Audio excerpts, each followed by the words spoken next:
Buenas, mais um podcast Estação 29, oferecimento do Bela História, Brechó, Antiquário e Brechó, né, e restauração de imóveis, na Barão do Triunfo, 415, ali perto da Praça dos Bombeiros. A gente está aqui com a vereadora Ellen Cabral e a gente dá as boas-vindas. O nosso podcast que já trouxe gente de centro, de direita, agora de esquerda, né? A gente sempre vai balanceando. Então, já começando aqui, o Rodrigo aí, eu já pergunto, Ellen, a Câmara de Vereadores de Santa Maria está bastante polarizada, não é mesmo? Com divisão entre esquerda e direita muito acentuada, né? Como é que chegou nesse processo de polarização aí? Primeiro eu quero agradecer o convite, né, José Mauro, Rodrigo. Para mim sempre é um privilégio enorme poder estar participando, poder estar contribuindo. E quando tu me diz que já tem pessoas de várias, né, matizes aqui, isso demonstra a democracia de vocês aqui, e isso é muito importante para a construção, né, dessa sociedade que a gente tanto luta aí. Mas assim, ó, eu fui vereadora de 2009 a 2012. E nós sempre tivemos projetos diferentes, porque projetos diferentes em sociedade faz parte do processo democrático. A gente percebe que nos últimos anos, e acho que é muito um efeito assim do que o bolsonarismo deixou no nosso país. Nos últimos anos, nos últimos 4 anos? Do golpe para cá, de 2016 para cá, né? De Temer e Bolsonaro ali. Eu considero que se esvaziou um pouco o debate político, né? E se criou mais sentimentos, que eu digo, de aniquilação da própria política, né? Porque quando tu quer eliminar o teu adversário, até fisicamente, ou quando tu prega que a tua verdade é única e que quem não compactua com a tua verdade tem que ser defenestrado, tem que ser aniquilado, tem que ser discriminado, né? Tu tem que usar violência, inclusive, né? Pregar o ódio, pregar a tentativa, inclusive, né? De tu conseguir o teu espaço através da destruição do outro. Mas na Câmara de Vereadores aqui, essa questão ela existe isso sim, vem, essa eu acho, Zé Mauro, que isso vem vindo, e isso chega na cidade de Santa Maria, né? Porque eu, em 2009 e 2012, a gente tinha assim, uma direita e uma esquerda, que é normal, do processo democrático, mas existia uma certa civilidade nos debates, inclusive. Existe uma qualidade no debate político. Tu fazia o debate político. E hoje? E hoje tu percebe assim, que teve um espaço para uma extrema direita, e que a gente percebe assim, que essa extrema direita ela teve um espaço muito forte em várias questões antidemocráticas, né? Inclusive agora não aceitando o resultado eleitoral, o 8 de janeiro, né? A forma como se comportaram, porque aquela forma do 8 de janeiro é a destruição dos poderes, né, constituídos, a destruição da República, a destruição do poder legislativo, executivo e judiciário, na destruição real e concreta, né? Na história do Brasil, nós nunca tínhamos visto coisa igual. Não existe nenhum fato na nossa história que seja parecido com o que aconteceu no 8 de janeiro. E o pessoal que ficava aqui na frente da 6ª Brigada pedindo a volta da ditadura. Tá, né? E teve algum vereador, né? coisa assim, que incitou isso aí? Olha, José Mauro, a gente não pode, como é que eu vou te dizer, provar, olha, foi financiado, mas a gente sabe de vereadores que participaram, né, de atos, de caminhão de som, de várias atividades, né, que pediam o golpe militar, né? Como é que, se tu pede o golpe militar, tu tá indo contra a democracia, tu tá indo contra o Estado democrático de direito, né? E isso na Câmara hoje tem um reflexo muito forte. Mas, Ellen, uma questão assim, né, falou de 2009, 2012. Isso não é um reflexo também da política, porque na política não existe espaço vazio. E aí eu falo na questão da direita para um momento, né, que lá atrás se dizia, inclusive, o movimento das estrelas, né, que era o PT já tinha, o Lula já tinha se reeleito, elegeu a Dilma novamente, né. Isso não foi um movimento porque a direita chegou num ponto assim, bom, precisamos nos organizar agora e aí se ocupou esse vácuo através da direita? E que eu acho assim, bem na verdade, na tentativa, porque com o golpe, né, com aquele impeachment da Dilma, que na verdade nós consideramos que foi um golpe, né, de tu tirar alguém legitimamente eleita sem cometimento de crime, né, demonstra que a própria direita se desesperou tanto, né, quer dizer, eles vão continuar, o Lula vai voltar, né, é necessário a gente tirar, é necessário e aquilo ali legitimou o crescimento deste outro movimento que não respeita as instituições, que não respeita a democracia, né? Porque quando tu vai tirar uma pessoa eleita democraticamente, que ganhou a eleição, porque o que acontece? O Aécio e o PSDB não aceitam o resultado eleitoral. Tudo começa ali, quando o Aécio disse, ela vai ganhar, mas não vai governar. Né? Eles vão ganhar, mas eles não vão conseguir terminar o governo. E não conseguimos. Então, o que essa direita civilizada faz? Se puxa, né, lá do baú uma extrema-direita, e aí cresce o Bolsonaro, que a gente sabe que o Bolsonaro ele era do baixo clero, né? Foi uma aliança perigosa, então. Foi uma aliança para, tipo assim, o vale tudo para tirar o PT, né, para tirar Dilma, e se tu tiver que rasgar a tua história, né, porque para mim o PSDB e a direita civilizada rasgou a sua própria história. Deixa eu,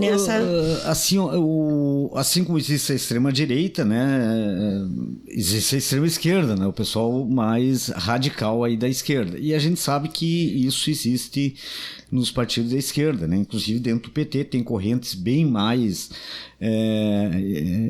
radicais, extremistas, assim. Essa dificuldade que o PT tem de conversar, por exemplo, com setores como o empresariado. Em nível nacional, o Lula governa com apoio até do Centrão, de setores que estavam com o Bolsonaro, inclusive com parte do grande empresariado. Qual é a dificuldade que o PT tem, por exemplo, de conversar aqui em Santa Maria, se é que tem, né, eu creio que tem, de conversar com o empresariado local, com a Cassismo, com a CDL, o que tem aí? Existe dificuldade de diálogo? Assim, eu não sei, eu discordo, assim, de que o PT tenha dificuldade com o empresariado. Os governos do Lula e os governos da Dilma, principalmente o primeiro, a primeira gestão do Lula e na reeleição, e depois a Dilma também, eu te digo assim, é que todos os setores ganharam muito. O empresariado ganhou muito dinheiro. Todos os segmentos, né? Pois é. Mas e o empresário, será que pensa assim? Pois é, só que assim, eu não vejo. E aqui em Santa Maria, os 8 anos do Valdeci, o Valdeci teve um diálogo completamente transparente e foi um trabalho assim, que ele conseguiu fazer com toda a sociedade. Tanto é que ele levou empresários pro governo, né? O próprio Paulo Cecim, né? Fazia parte, era secretário, né? Então, não vejo, assim, essa dificuldade, sabe, José Mauro? E agora mesmo, o nosso pré-candidato a prefeito é o Valdeci, junto com o Farré como pré-candidato a vice. E o Farré também, sabe? Não, é uma chapa que não tem dificuldade nenhuma. Nós não temos dificuldade com o empresariado, sabe? Não é verdade, assim, eu não concordo, sabe, com essa teoria de que a gente tem dificuldade. É claro que... local, a gente vê assim, né? É claro que, né, José Mauro, a esquerda, e aí isso é importante também, que as pessoas veem esse debate, a esquerda, a direita. A esquerda, ela, historicamente, ela tem uma opção, né, política e tem uma defesa política que porque, e até para nós, para a esquerda, a política ela existe para ajudar quem mais precisa, né? E Ellen, né, nessa questão da esquerda, Hoje, né, qual é a principal pauta da esquerda, né? Você identifica como da esquerda, né? Partido dos Trabalhadores. Qual seria hoje as principais pautas da esquerda no atual momento, inclusive aqui em Santa Maria? Assim, Santa Maria, ao nosso ver, a gente anda muito, em especial nas vilas, nos bairros da cidade, né? Eu transito em vários setores, né? Sou professora pública estadual, transito muito com servidores públicos, municipais, estaduais, federais, transito muito na universidade, porque eu sou filha da universidade, né?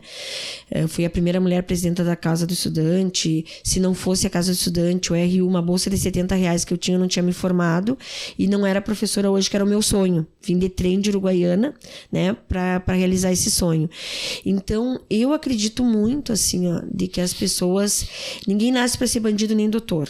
Eu trabalho hoje com os 3º anos do ensino médio na Escola Coronel Pilar. E digo para vocês assim, ó, ninguém nasce para ser bandido nem doutor, isso é certo. As pessoas precisam de oportunidades. Se eu não tivesse tido a oportunidade da assistência social na UFSM, hoje eu estaria provavelmente em Uruguaiana, sendo uma trabalhadora doméstica, aproveitando aí, né, tu deu essa deixa aí, né, histórica aí, e depois a gente volta para concluir o teu pensamento ali. Eu agora eu tô vendo que tá desmentindo uma fake news, tá? Eu ouvi, e ia te perguntar isso aí, de que a Ellen era de Uruguaiana, é isso? Né? E que era de uma fazenda, de uma família de fazendeiros, estanceiros. eu ouvi isso mesmo. E está preparado para fazer essa pergunta, então não procede. E tu sabe, assim, que as fake news foi algo também que eu acho que o bolsonarismo trouxe muito à tona, né? As mentiras, assim, as fakes, né? Como verdade. Eu até duvidei, assim, eu tô te fazendo a pergunta porque eu realmente não conhecia essa parte da história, porque eu fiz matérias sobre os vereadores, quando eles se elegeram lá atrás, né? E não me lembro, eu acho que eu não devo ter entrevistado, porque eu sei a história de vários dos vereadores aí, e então, portanto, desconhecia. Então, não procede. Eu sou de uma família de 8 filhos, de Uruguaiana, né? Criado por uma mãe solo. O meu pai é mecânico, né? E sofrendo já desde pequena, vendo o machismo estrutural da própria cidade, né? Meu pai saía sexta-feira para fazer socorro nos carros e voltava segunda, né? Então, sexta-feira eu sabia que ele ia fazer socorro nos carros, né? Só que ele saía arrumado, perfumado e voltava na segunda. Se tinham comido, se não tinham comido. E a minha mãe, inclusive sofrendo violência doméstica, né? Minha mãe, ele chegava brabo, incomodado e batia na mãe. E então, isso foi uma coisa que nós tipo assim, eu como mulher, né? E filha mais velha, era uma coisa que me indignava muito. E graças, né? A mãe, não sei como, porque em Uruguaiana, um machismo estrutural, né? Imagina, naquela década de... Voltando à pauta que a gente tá falando... A mãe acabou se separando. Bandeiras, então. A mãe acabou se separando, né? Que bom, porque na época ela era... hoje em dia tu diz, né? Uma mulher que... um casal que decide se separar é uma coisa completamente normal. Mas imagina, né? Há 50 anos atrás, né? Então, a mãe conseguiu sair disso, foi morar com a avó e com o vô. E a mãe se virava, né? Manhã, tarde e noite. Eu lembro da mãe virar, sabe? De trabalhar, de cuidar a criança, cuidar idoso, se guarda de boate, sabe? Faxina para poder dar conta, né? E o meu sonho era ser professora. Eu tinha esse sonho de ser professora. Tu nunca enfrentou violência doméstica? Não, assim, toda mulher... Tirando a do pai, né? Toda mulher enfrenta o machismo estrutural. E toda mulher em algum momento sofre um tipo de violência, né? As violências são diversas, né, José Mauro?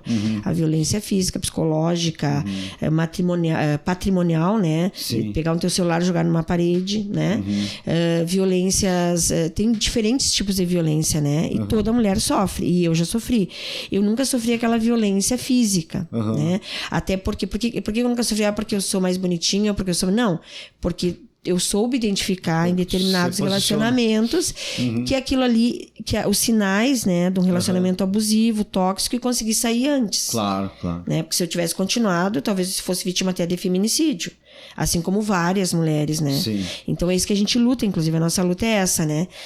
Agora a Semana da Não Violência contra a Mulher que começa segunda, que é uma lei minha.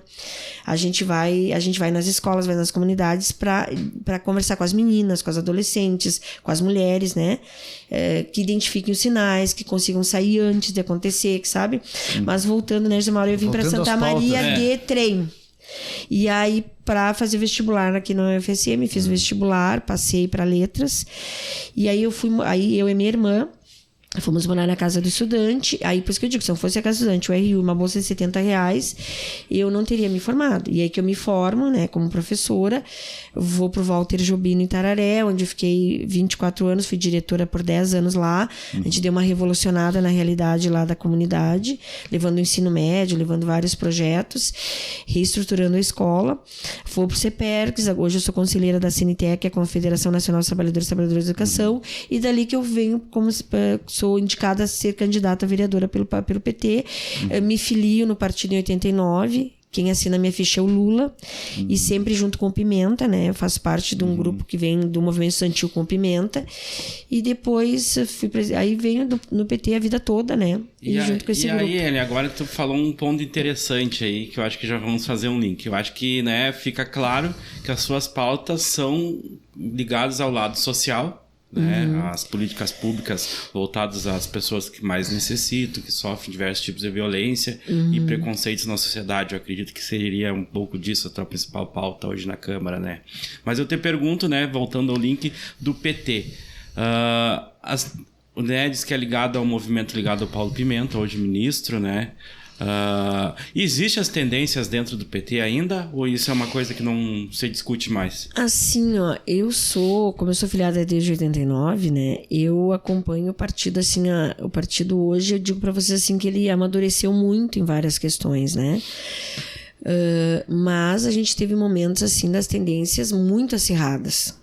Que eram quase partidos dentro. Quase partidos, debates muito fortes, né? Mas isso ajudou a construir o partido também.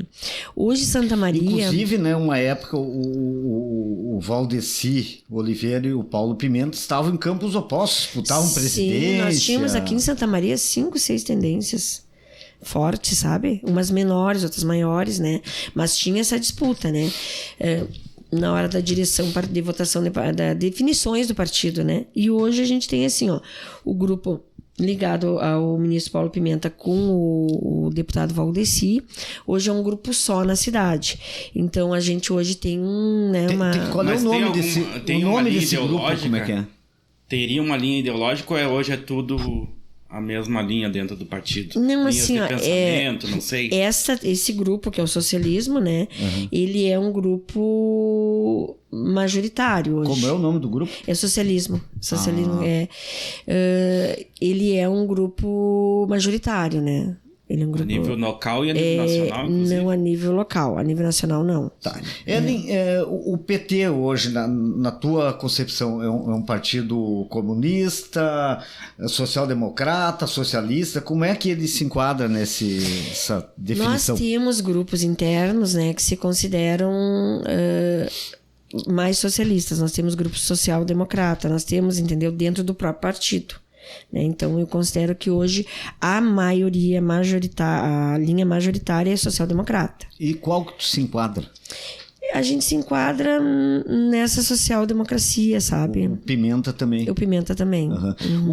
Porque antigamente o que era? A social-democracia, você dizia que ela era uma forma disfarçada de capitalismo, era o que a esquerda dizia. Assim, os mais à direita diziam que ela era uma forma... de contemplar as questões dos trabalhadores e do empresariado. Um setor mais à direita dizia que ela era, na verdade, um comunismo disfarçado, enfim. Tinha, né, mas a social-democracia seria isso aí, seria um equilíbrio, né? Como é que seria essa definição, assim? Assim, ó... Eu acho interessante, assim, que eu sempre fui taxada a vida toda. E não pensem que é fácil, assim, ó. Eu enfrentei, por exemplo, no CEPERS, como sindicalista, né? Dentro das escolas, no próprio movimento estudantil, né? Até hoje a gente sofre, né? Do mal que a direita coloca, que é o comunismo, né? Então eles vêm com esse discurso que foi utilizado por Vargas, que foi utilizado... Em todos os momentos que foi dado golpe no nosso país, se utilizou o mesmo discurso. Nós temos que acabar com o espectro do comunismo, né?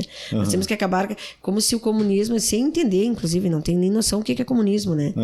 E se tivesse noção, nem dizer essas bobagens, né? Porque o Brasil nunca foi e não tem perspectiva nenhuma de ser comunista, né? Mas o PT tinha um grupo, inclusive o Pimenta, o Tarso, faziam parte que se chamava PRC, salvo engano, que era Partido Revolucionário Comunista, né? Eram claramente uma corrente comunista, né? Ela não existe mais. Assim, o PRC não existe mais. O PRC não existia o PT, né? Não existia o PT. Não existia. Não, era o MDB, não sei se vocês lembram. que até o Adelminho, o Adelmo... Eu não era nascido. O Adelmo... Não, eu era criança Rodrigo também. É muito novo. Não, Rodrigo, eu era criança também. Eu não... Sério, eu não tava nem aqui, né? Sim. O PRC era na época do Tarso, do Adelmo, sabe? Nesse período aí.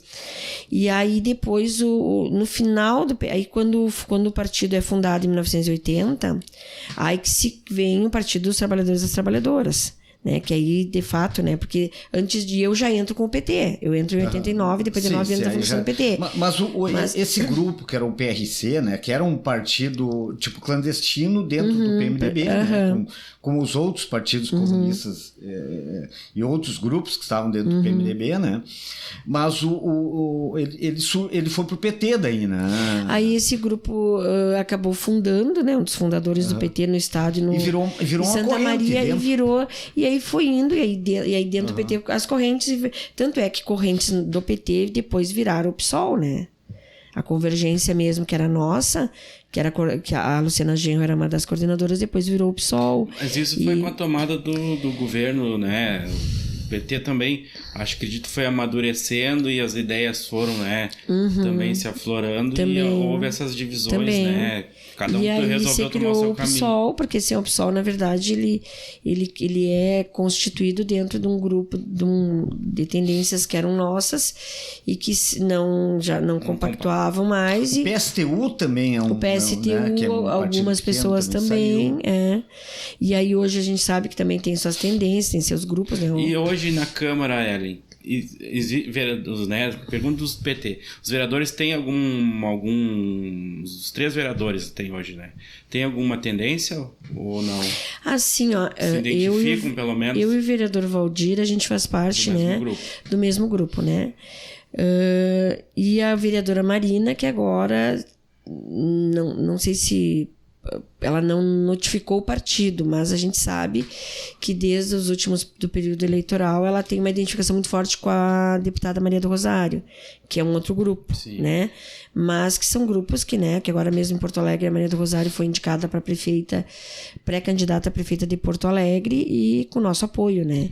Então é só uma questão que é um outro grupo. Então hoje a gente teria aí o vereador Valdir, que continuamos ligados ao ministro Paulo Pimenta e ao deputado Valdeci, e a vereadora Marina, a deputada Maria do Rosário. E aí nessa, né, também, Ellen, né, aqui não tem formalidade de vereadora, né, o vereador aqui a gente chama, né, Zé, pelo nome, né, para descontrair, né. Mas eu te pergunto, a realidade hoje da Câmara de Vereadores, né, voltando que o ano que vem a gente vai ter eleição, provavelmente vai ser uma eleição acirrada, né, nós teremos segundo turno. Qual o clima hoje da Câmara? Porque a gente que está do outro lado do balcão, cidadão, a gente vê, acompanha, né? E vê muitas discussões que parece que às vezes não vai trazer um resultado para o cidadão ou para a cidade de Santa Maria, né? Você discute dia de data disso, nome de rua, né? Polariza em alguns assuntos e eu lhe pergunto, né? Como que hoje o PT ou um grupo que existe mais de esquerda e centro dentro da Câmara de Vereadores, como que a senhora vê se isso é benéfico para a cidade? Como que a senhora se posiciona? Não, a gente sabe que teve uma reunião uns meses atrás, né, com algumas lideranças da direita e extrema-direita que teriam definido nessa reunião que teria candidaturas separadas no primeiro turno e que no segundo turno eram todos contra o PT e o Valdeci. Que isso eu acho... Quando? Isso teve... Sim, isso em relação às eleições do ano que vem. De 24. Isso... e aí que a gente acha que é um debate completamente despolitizado que tu oferece para a cidade, né? Quer dizer, tu define que tu vai na mesma linha do bolsonarista, né? Que tu quer eliminar a figura do Valdeci e um partido. Né? Tu não é assim, não, nós queremos eliminar a fome na cidade, nós queremos eliminar as filas ainda de madrugada nos postos de saúde, nós queremos eliminar, onde a gente esteve na Vila Natal com o deputado Valdeci, numa caminhada lá à tarde, muito boa, inclusive, eliminar aquelas ruas, as pessoas comendo poeira a vida toda, porque né, horrível, lugares na chaminé que é intransitável, que se não fosse a comunidade não tinha como entrar em casa, né? Uma rua que é a Raumouti, se eu não me engano, quando chove o esgoto vai tudo para dentro da casa do senhor. Então, isso, não, a gente quer eliminar isso, não, a gente quer eliminar o PT, um partido e uma pessoa, né?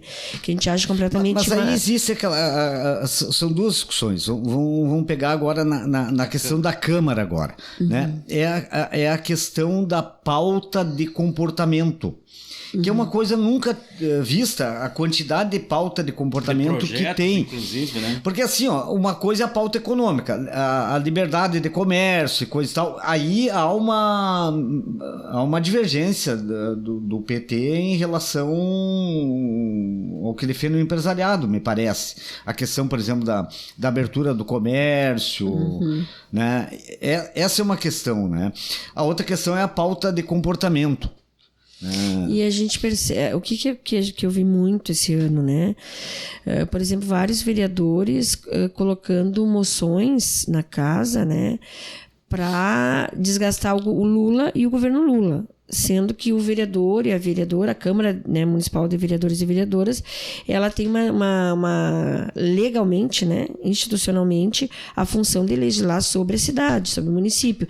Não que assuntos nacionais não sejam importantes, é claro que até porque tem a ver com a cidade, assuntos estaduais, mas moções claramente, só com o objetivo de desgastar, marcar posição, desgastar o PT e desgastar o Lula para nos desgastar para 24. Mas aí ela pergunta assim, lá na Câmara, né? Não chega um momento que vocês, né, são 21, de repente até, né, tem os conflitos, um é de um grupo, né, de um lado, defende uma ideia, mas não tem uma hora que chega assim, fulano, né, vamos chegar com isso, vamos discutir outras pautas. Não, ou o presidente da Câmara, né, não chama os 21 lá e diz, olha... né? Porque o presidente é como se fosse o técnico do time, né? É claro que assim, ó, o vereador tem a liberdade de apresentar o que ele quiser, né? Sim. Isso aí também a gente... Só que assim, ó, como é que eu vou te dizer? A gente, em vários momentos na tribuna, a gente fala isso, né? Eu gostaria de estar discutindo os problemas da cidade. É como se não tu estivesse acobertando, né, o governo municipal, o executivo municipal, e só te preocupando agora com o Lula. Né? Tem horas que eu fico assim, até eu na própria tribuna eu digo, eu tem horas que já tô me sentindo como deputada federal aqui, porque a gente só discute o governo Lula, né? Bom, a gente está quase chegando ao nosso tempo, mas eu queria saber, Ellen, se existe aquela questão tu falasse no início ali, né, da violência em si, como é que é o clima nesse sentido? Já fosse ameaçado, ou se sentiu constrangido ou ameaçado por alguém desse grupo que tu consideras que é assim, do outro lado? Eu em 2 ocasiões eu sofri violência de gênero, né, porque eu estava na tribuna e fui interrompida porque eu não estava falando exatamente o que de repente o presidente queria que eu falasse, o presidente que estava em exercício no momento, e falando exatamente o que ele gostaria que eu falasse, ele me interrompeu dizendo que o vereador Maneco, por exemplo, né, que me interrompeu por 2 vezes, que ele estava presidindo a casa e eu falando, ele me interrompeu, e aí eu tive que ser muito firme e dizer, olha, presidente, eu estou fazendo uma contextualização do tema e isso eu não vejo acontecer, por exemplo, com o vereador homem, né, ou com outros vereadores que vão discutir, em vez de discutir o que está ali, discutem outras coisas, né? Mas isso já aconteceu, né? Pelo menos já esteve aqui no podcast. Não acontece só com você. A gente viu que a própria vereadora que teve aqui, anteriormente, a vereadora Roberta, relata também que ela também já sofreu esse tipo de violência. Então não seria uma forma também das mulheres, independente de lado, né, pensamento político, ter um posicionamento mais incisivo contra isso? Porque é uma Câmara, né, formada por maioria de homens, assim, ó, né? Sim, agora, por exemplo, assim, ó, eu sinto às vezes algumas certas perseguições também, sabe? Em relação à questão do regimento interno. Mas violência física mesmo não houve. Não, física não, física não. Mas é como eu digo assim, ó, uma violência de tu interromper a fala de uma vereadora na tribuna é uma violência gravíssima, né? É uma violência de gênero que a gente combate, né? Porque assim, que entra, tipo assim, quando a gente fala das violências contra a mulher, a física é uma delas, né? Claro. Mas a psicológica... Eu tô até interrompendo um pouco, porque já tá chegando no final, mas eu queria saber o seguinte, da polêmica envolvendo uma homenagem à Umbanda. Assim, ó. Eu fui procurada, né, pelo Reino de Oxalá e Iemanjá, que é o pai Michael de Oxalá e o pai Ricardo de Iemanjá, para que a gente fizesse um ato solene de fé na Câmara. Que isso acontece na Câmara de Porto Alegre com frequência, acontece em outras câmaras, é uma coisa normal, que é um ato de fé em homenagem às religiões de matriz africana. Foi um processo assim, ó, de quase 2 meses na casa, porque aí tinha que passar eu pedi para mesa, mas aí tinha que passar e inventar que tinha que na verdade tem no regimento. Mas o pedido foi da autoria da senhora? Minha. O gabinete pediu? O meu mandato. Só que aí a mesa criou que eu teria que pedir através de uma comissão. Aí eu fiz o pedido, voltou o pedido, aí fiz para a comissão, aí foi aprovado na comissão. Mas eu digo que foi já um processo muito complexo para conseguir o espaço. Tá. Aí houve o que lá na Câmara? Aí no houve dia, uma homenagem? Não, no dia foi uma sessão solene. Sim. Isso que aconteceu na Câmara foi uma sessão solene. No dia que foi a chegada do pai Oxalá. O vereador que levantou a questão ali, que as pessoas se assustaram, ele assistiu essa sessão? Não, chegou o pai Oxalá, né, em procissão, foi colocado no seu espaço, teve as falas das lideranças religiosas, estava o pai Chiquinho de Porto Alegre, que é uma liderança religiosa. E os vereadores participaram dessa? Outros vereadores a vereadora Lucy, como presidente da Comissão de Educação, né, porque passou pela comissão, moto, né? Como passou pela comissão, ela fez a abertura do evento. Ela fez a abertura só, né, porque o evento não era dela, era da comissão, passou pela comissão por um trâmite, né, que eu disse que foi uma coisa criada ali pela mesa. Mas foi uma sessão de homenagem. Teve uma apresentação de capoeira. E depois teve uma homenagem a mulheres negras da cidade. Tá? E aí depois acabou, o pai Oxalá saiu num carro dos bombeiros e saiu em carreata até o reino de Iemanjá e Oxalá. Perfeito. E esse foi uma sessão solene. Não foi culto, não foi gira, foi a sessão solene. Aí eu fui surpreendida, né, com um áudio do vereador Alexandre, que dizia que tinha... Alexandre Vargas, do Republicano, né? Inclusive, para registrar, ele foi convidado para um debate aqui, ele não me respondeu. Enfim, mas ele vai ter uma oportunidade futura também. Mas, voltando, aí então houve uma convocação para grupos evangélicos irem à Câmara, é isso? Aí ele fez uma convocação, só que assim, ó, o que a gente caracteriza, assim, que existe indício, né, de uma intolerância religiosa por parte do vereador Alexandre. Quando ele convoca os pastores e diz que os pastores têm que ir lá porque teve esse ato e que, em princípio, teria que fazer uma limpeza na casa, sacralizar a casa. Né? Mas eu não sacralizar vi isso no vídeo. No áudio. A palavra limpeza, no áudio. Que aconteceu um ritual. E aí um ritual, assim, ó, a forma como ele disse que acontecia um ritual na casa e que do né, os pastores irem lá em função desse ritual para sacralizar. Quer dizer, tu tem que tirar o mal que está lá dentro. Não, né? Ritual, por exemplo, até o próprio culto evangélico, uma missa é um ritual, né? Até aí sim, mas só que não claro. Teve, né? Não foi. Sim, mas quando ele diz assim que é um ritual que tem que sacralizar a casa e que inclusive, né, por leis que lá são em favor da família e que assim, ó, então assim, ó, para nós isso o que quando eu pego eu pergunto assim, ó, os evangélicos eles não são favoráveis a santos, a imagens, né?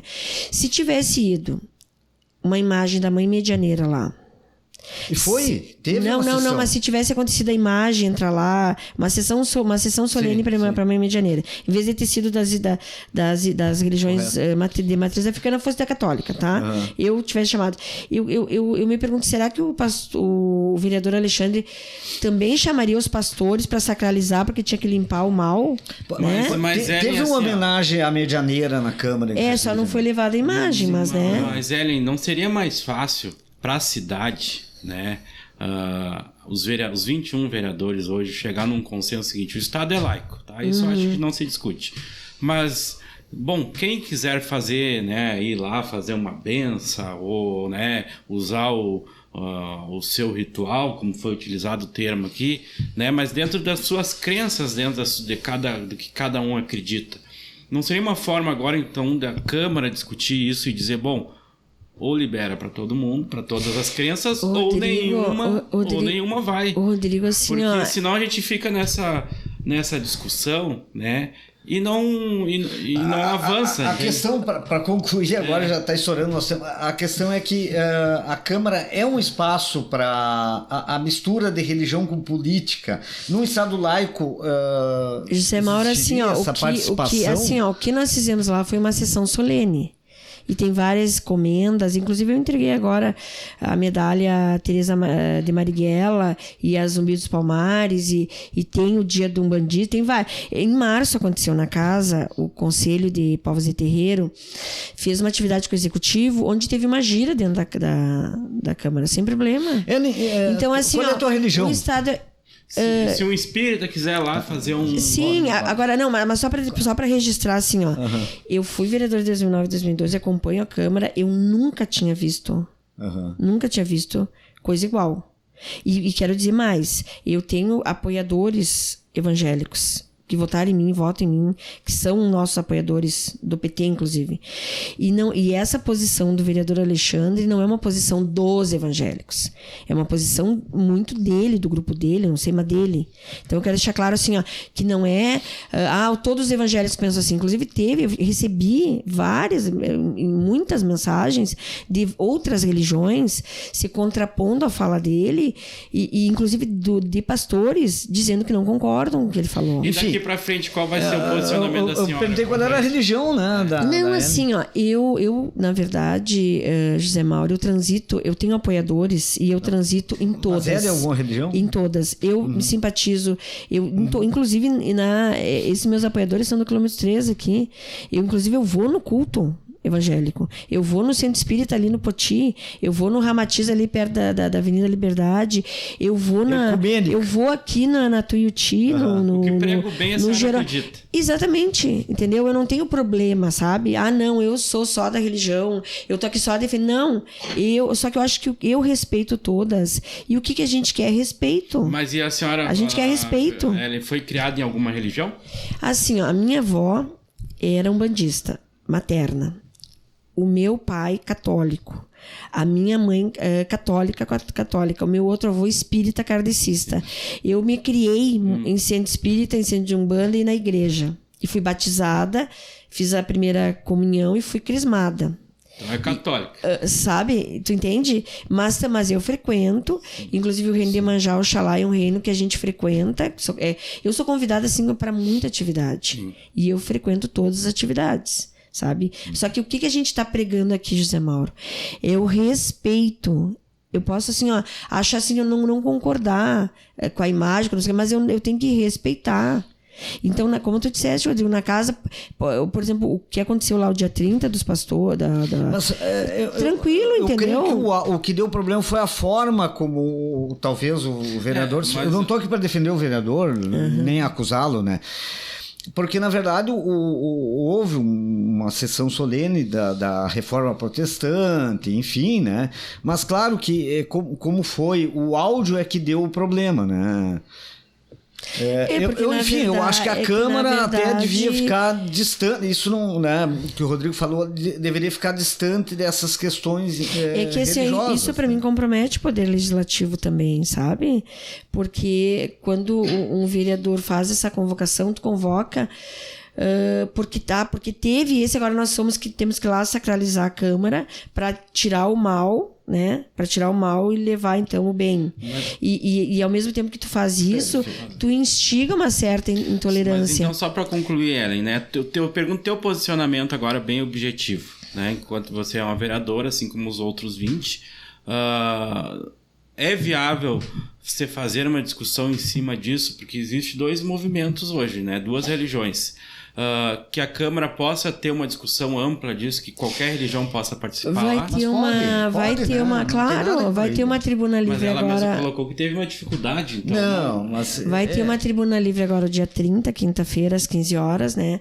Aonde vai o pai Maico, o pai Ricardo e o pai Tomás, né? Que é do São João Batista, vão utilizar a tribuna.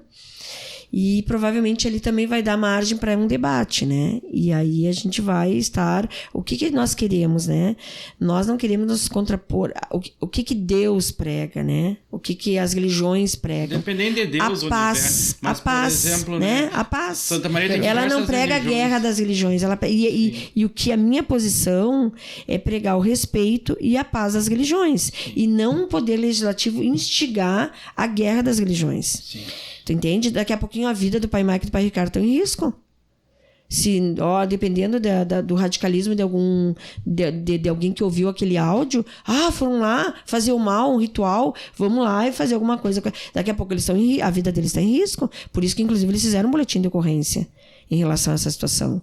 Então, é pregar a união das religiões, o respeito das religiões. É esse o meu posicionamento. Sim. O ideal é que houvesse um ato ecumênico lá com... E eu cheguei a falar na tribuna isso todos. Um dia. Cheguei a falar na tribuna. Né? Um ato ecumênico aqui seria algo assim completamente viável e democrático, né? Bom, perfeito. Então a gente tá, infelizmente o tempo é curto, renderia aí, né, bastante debate, né? O podcast Estação 29 então agradece a vereadora Ellen, né? Nosso patrocinador Bela História, né? Antiquário, brechó e restauração de imóveis, a uma quadra ali da Praça dos Bombeiros, na Barão do Triunfo 415.